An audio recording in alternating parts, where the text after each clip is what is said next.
Ibu, silakan masuk. Baik Ibu. Duduk dulu Ibu. Ya. Selamat siang Ibu, perkenalkan saya Diani Solihati Putri sebagai apoteker yang bertugas dan juga membuka konsultasi di sini. Apa ada yang bisa saya bantu Bu? Siang Mbak, ini jadi saya mau tebus resep hasil cek darah yang tadi ya. Tapi dokter bilang saya ini kolesterol, terus kepala saya ini sering merasa berat di bagian belakang Mbak. Oh begitu, boleh saya lihat Ibu hasil pemeriksaannya? Boleh. Berdasarkan hasil lab ini ya Ibu ini hasil kolesterolnya itu ada di 250 mg per dl Bu. Waduh, itu maksudnya gimana ya Bu? Tinggi ya? Nah, ya Ibu, kadar ini lumayan cukup tinggi Ibu. Karena begini Bu, normalnya kolesterol total itu berada di bawah 200 mg, sedangkan hasil lab Ibu ini menunjukkan di 250 mg per dl. Maka artinya kadar kolesterol di dalam darah Ibu itu sudah melebihi batas normal atau cukup tinggi Ibu. Aduh, pantesan ya. Ibu kalau misal dibiarin nggak apa-apa gitu, bahaya gak ya? Sebenarnya bahaya Ibu, karena gini Bu, darah itu seperti air yang mengalir dalam pipa Ibu. Kalau lemaknya itu terlalu banyak atau dibiarin ya Ibu, nanti lemaknya itu akan terus menempel di dinding pipa tadi yang membuat pipa itu menyempit. Makanya Ibu tadi terasa lehernya itu sakit, sering pusing juga. Nah, itu disebabkan karena aliran darahnya kurang lancar Ibu. Oh alah, begitu ya Bu. Terus kalau akhir-akhir ini Ibu sering makanan-makanan yang berminyak seperti gorengan, terus juga yang berlemak, bersantan. Apakah itu Ibu sering mengkonsumsi? Iya Bu, kebetulan kemarin itu banyak hajatan ya, jadi saya teh makanannya nggak terkontrol. Pantesan Ibu, itu tuh menjadi salah satu penyebabnya Bu. Kenapa? Karena makanan tinggi lemak ya seperti yang Ibu konsumsi dan juga kurang berolahraga. Apa Ibu suka berolahraga? Enggak Bu, Pantesan Ibu.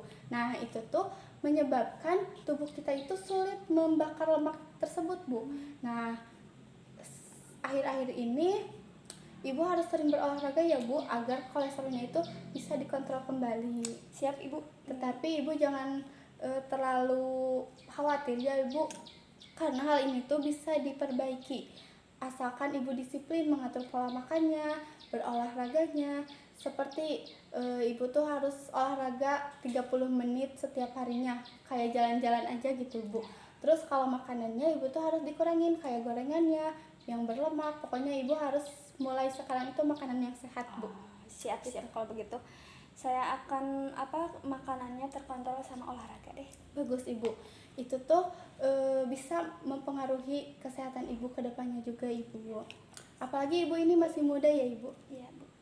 Nah, Ibu untuk obatnya ya di sini dokter meresepkan Ibu itu dikasih simvastatin, yang mana obat ini menghambat pembentukan kolesterol di dalam tubuh Ibu.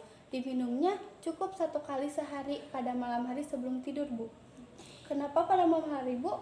Karena pembentukan kolesterol itu sering terjadinya pada saat kita tidur di malam hari. Makanya Ibu dianjurkan sekali ya untuk diminumnya itu sebelum tidur di malam hari, agar obatnya bekerja maksimal Ibu. Mbak, tapi saya takut kalau misal minum obat terus-terus teh. Ibu gak perlu takut, gak perlu khawatir juga ya, karena ini tuh bisa diperbaiki seperti yang tadi kata saya bilang ya Ibu.